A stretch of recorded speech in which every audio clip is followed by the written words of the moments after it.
Bible.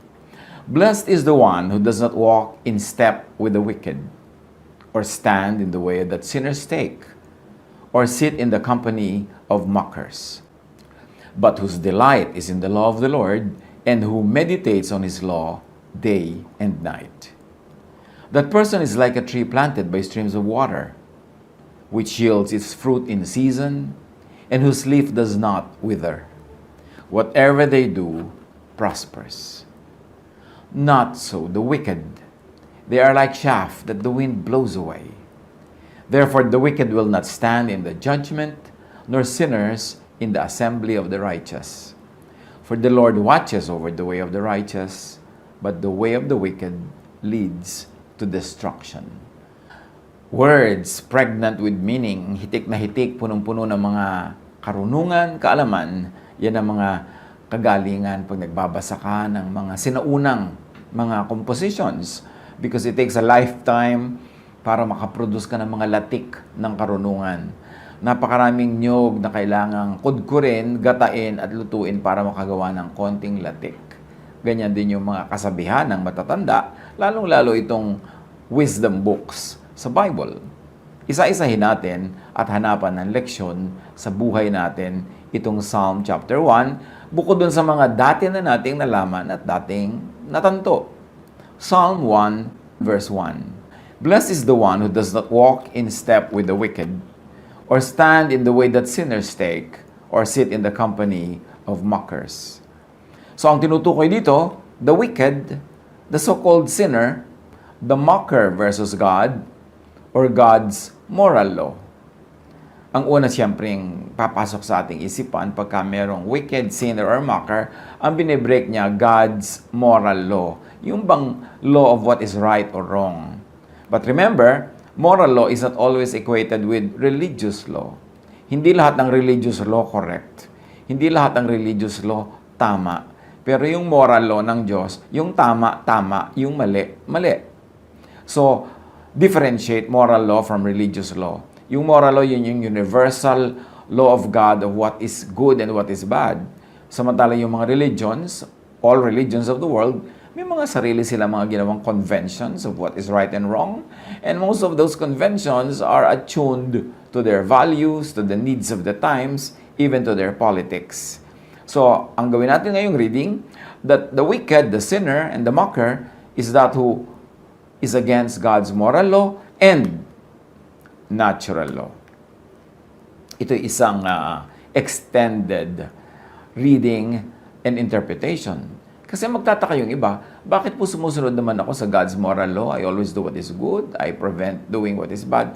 Pero hindi pa rin yata ako blessed kasi may nawawala sa equation that God has two types of laws. One is the moral law, yung talagang covered by morality clauses of what is right and wrong. And then there is the natural law. Ibang-ibang province ito, ibang-ibang usapan. Kasi yung natural law, for instance, yung leon, kakainin niya yung usa, bad ba yun? Bad yun kung usa ka, pero kung leon ka, good yun, kasi yan ang talagang itinakdang pagkain nila. So, merong natural law, merong moral law. Merong mga taong, yes, good, na ibinibigay ko yung pagkain ko sa mga mahihirap, sa mga kapuspalad, pero pag hindi ko pinakain ng sarili ko, aandar din yung natural law na madedeprive ako, magiging undernourished ako, at pwedeng mauna pa ako mamatay kaysa doon sa mga taong maralita na pinapakain ko. So, dapat sinusunod mo yung moral law at yung natural law. That being settled, we can proceed. Napakahalaga na ating isipin na ang pagpapakilala ng Diyos yung sa kanyang moral law, which is encoded in religious scriptures. Kaya lang nga, many different religious scriptures also differ in what is right and what is wrong. So, meron pang isang magandang pagkakakilala sa Diyos, and that is through natural law. Dahil definitely, kung ang mga religious laws ay pwedeng pakialaman ng tao, pwede nilang i-edit o pwede nilang i-slant sa kanilang mga biases, nobody can slant natural law. Talagang God ang may gawa niyan at walang pwedeng makialam. Therefore, it is a pure image of God. Romans 1:20, for since the creation of the world, God's invisible qualities, His eternal power and divine nature had been clearly seen, being understood from what has been made, so that people are without excuse.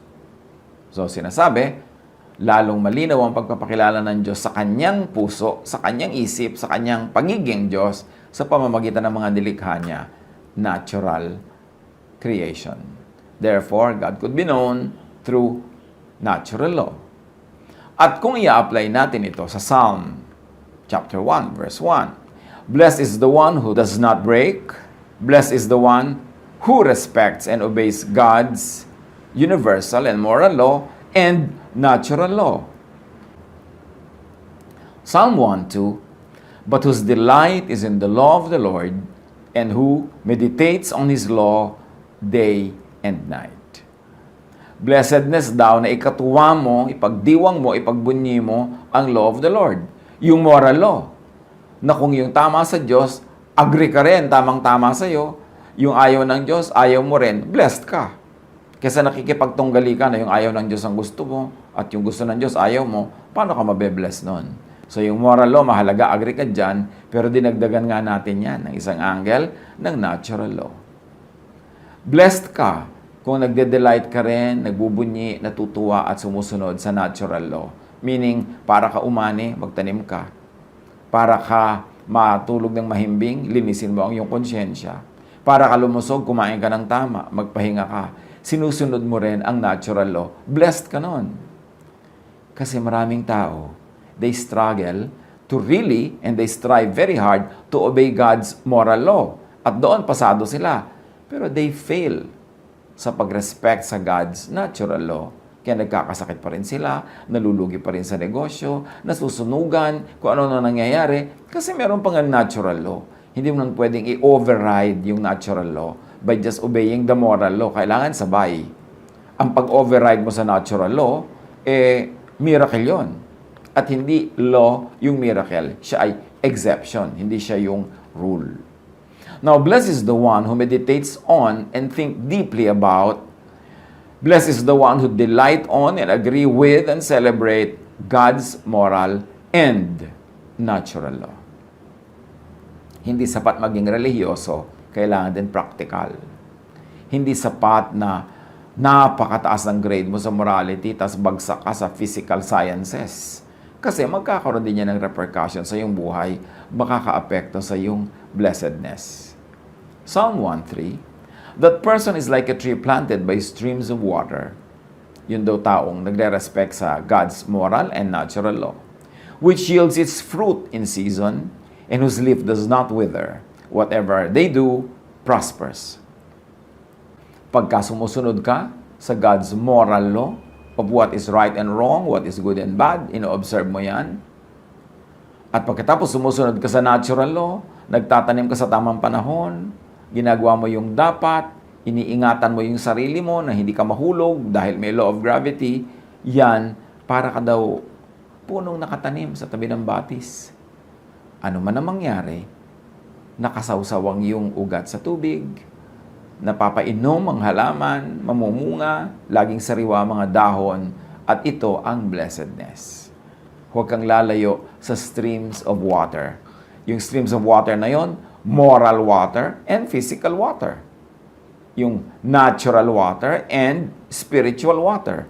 Pareho mo dapat magkasabay na ino-observe ang mga bagay na yan para patuloy tayong maging blessed. People who understand, appreciate, obey, and enjoy obeying God's moral and natural laws become and remain prosperous. Psalm 1 verse 4, not so the wicked. They are like chaff that the wind blows away. So sino yung wicked dito? Yung disobedient to God's moral law, at idagdag natin, those who are disobedient to God's natural law. It's a form of wickedness to disobey natural law because God is also the author of moral and natural law. Pareho walang dapat yan iginagalang. So pagka the wicked ka, para kang para kang balat ng palay na walang laman, magaan, nililipad-lipad ng hangin kahit saan na lang dalhin. Walang direksyon, walang bigat, walang timbang, walang halaga. The wicked have no roots or anchor or stability. The wicked have no directed growth to fruitfulness, and they have no sure path to prosperity. And remember, this is not only the wicked in moral terms, but also the wicked in terms of not obeying, not respecting natural law. Hindi sapat na relihiyoso ka, hindi sapat na spiritual na moral ka, kailangan din nakasubmit ka to physical laws, to the natural law of creation. Psalm 1, 5-6. Therefore the wicked will not stand in the judgment, nor sinners in the assembly of the righteous. For the Lord watches over the way of the righteous, but the way of the wicked leads to destruction. Non-adherence, disobedience to God's moral and natural laws have automatic consequences. At yan ang dagdag na angle sa pag-aaral natin ngayon ng Psalm chapter 1, na hindi lang yung sa moral, kundi sa natural and physical din, sa pagsunod sa mga batas ng Diyos, nandun ang blessedness. Galatians 6:7, if you think you can fool God, you're only fooling yourselves. You will harvest what you plant. And apply this spiritually, apply this physically, practically. Kailangan, kung ano yung gusto mong anihin, yun ang itatanim. Ano gusto mong umani ng peace of mind? Anong itatanim mo sa iyong brain, sa iyong utak? Eh di peaceful thoughts. Kailangan naman magkaroon ka ng peaceful sleep. Ang itinanim mo dyan, puro bad news, lalo fake news, lalo yung mga hysterically bad news. Paano ka magkaka-peace? Gusto mo ng peace in the Lord. Nangako na nga siya na, I will never leave you, I will never forsake you. I will always take care of you. Tapos ang lagi mong iniisip, mga nakaka-torture na idea ng mga end times, na according to Matthew 24, tapos na nga. Pero gusto mo pang hindi pa tapos, gusto mo mangyayari pa lang, ninenervyos ka tuloy. So ang bunga ay gulo kasi ang tanim ay gulo. Both physical and spiritual pagtatanim ang pinag-uusapan natin. Yung ang gusto mo, ang ani mo, masagana ka, marami kang savings, kaya anong tanim mo? Nagtanim ka ba ng pagsisikap, nagtanim ka ba ng sipag, nagtanim ka talaga ng diskarte, nagtanim ka ng pagtitipon, pag-iimpok, o ano tinanim mo? Kung itinanim mo kasi katamaran, ang itinanim mo paggastos sa walang habas, ang itinanim mo wala kang ginagawang paghahanda, siyempre ang aanihin mo yun din. O, anong itinatanim mo emotionally sa iyong puso? Pag-ibig sa kapwa. O di ang aanihin mo rin pag-ibig. Kung hindi ka man ibigin ng taong exactly na inibig mo, may ibang iibig sa'yo. Kasi ang itinanim, aanihin. Pero kung wala ka namang itinatanim, tapos aasahan mo, aani ka nun, paano mangyayari yon? That's why blessed is the man who walks not in the counsel of the wicked. At yung wickedness na yon, kahit spiritual, kahit scientific. Merong scientific wickedness yung hindi mo nire-respect ang law of science. Hindi ka kumakain ng tama, hindi ka natutulog ng husto, tapos gusto mo malusog ka. He cannot be blessed that way. You have to do it spiritually and physically. Naturally and spiritually. Sabay.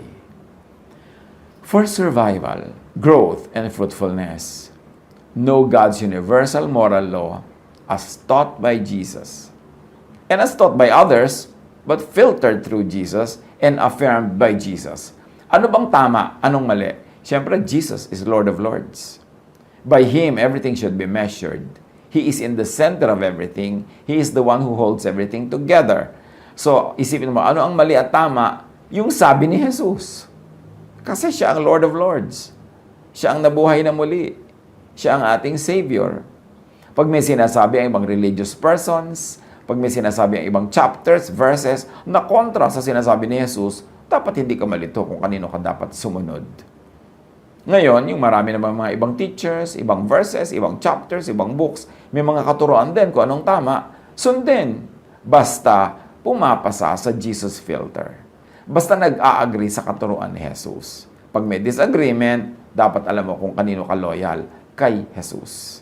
Siya naman ang namatay para sa atin. Siya naman ang nabuhay na muli. Siya naman ngayon ang ating eternal friend and Savior. So, kanino ka dapat maging loyal? Wala dapat confusion. Marami rin naman mga teachings kahit ng mga ibang religions na pag pinadaan mo kay Jesus pasado, o di pwedeng i-apply kasi dadaan sa Jesus filter. Pero marami rin ang mga Christian church teachings pag pinadaan mo talaga kay Jesus, maraming hindi papasa. Kasi malupit, kasi unkind, unloving. So, si Jesus pa rin ang dapat nating sundin kung gusto nating talagang mabless. Know and obey God's natural law as well. Huwag natin pagkontrahin yung God's spiritual laws at saka yung God's natural laws. Kasi God lang ang parehong author niyan. Siya lang mag-isa, wala nang iba, so kailangan nating sundin pareho. Keep space for occasional time and chance din naman. Hindi naman laging natural law na pag may ginawa kayo ng bunga, kung minsan ginawa mo, tapos na iba yung bunga o hindi na bunga, sabi yan sa Ecclesiastes 9:11-13, time and chance. Meron daw talagang kung minsan ay dinadat na ng alat sa buhay. I saw other things in this life that were not fair. The fastest runner does not always win the race. The strongest soldier does not always win the battle. Wise people don't always get the food. Smart people don't always get the wealth. Educated people don't always get the praise they deserve. When the time comes, bad things can happen to anyone. Sabi ng ibang verses, time and chance happens to all. At sabi ng iba pang, mas direct na verses, sometimes people go through bad luck. Or bad luck can happen sometimes. So generally, know, appreciate, obey God's will expressed in Jesus-filtered moral law and natural law. Idinidiin natin yung Jesus-filtered kasi hindi lahat ng moral and religious laws pasado kay Jesus. Merong mga expired na dahil dumating na si Jesus. So huwag na ipagpilitan yon. Meron naman mga luma pero pasado pa rin, loving pa rin, kind ng application, tuloy dapat yon. But remember, ito ang source ng kabiguan, ng frustration ng maraming relihiyoso. They are very religious. They are very fastidious and strict in obeying moral laws, pero pinapabayaan nila ang pagsunod sa natural law. Hindi nila ginagawa yung practical. Hindi ginagawa yung dapat na hinihingi ng kalikasan. So, natatalo sila in that aspect. Kahit anong dasal ang gawin mo para ka pumasa sa isang exam, kung hindi mo ginawa yung natural law, hindi mo sinunod na nag-aral ka, tapos tinandaan mo talaga yung pinag-aralan mo, tapos hindi ka nagpahinga before the exam, kaya yung katawan mo wala sa kondisyon, kahit magdasal ka na magdasal, hindi yun automatic na papasa ka. Ngayon, kung pumasa ka dahil sa dasal, miracle. Pero ba't ka naman aasa sa miracle? Bihira mangyari yun, tsaka hindi mo alam kung kailan yun magte-take effect. So, gawin mo yung mas madali, yung mas natural, yung mas under your control, obey natural law. You want to be blessed? Be morally upright. And also be upright in terms of respecting natural law. Be planted where it is practical that you would, and that you could expect that you would bear fruits. Hindi itatanim mo ang sarili mo sa isang very barren land, tapos dasal ka ng dasal na maging fruitful ka. Pwede mangyari yan, pero miracle nga yun. And don't always expect a miracle to happen because it's exemption to the rule, not the rule. Obey natural law. Be blessed. Stay blessed. Hanapan ng mga personal application nito sa buhay.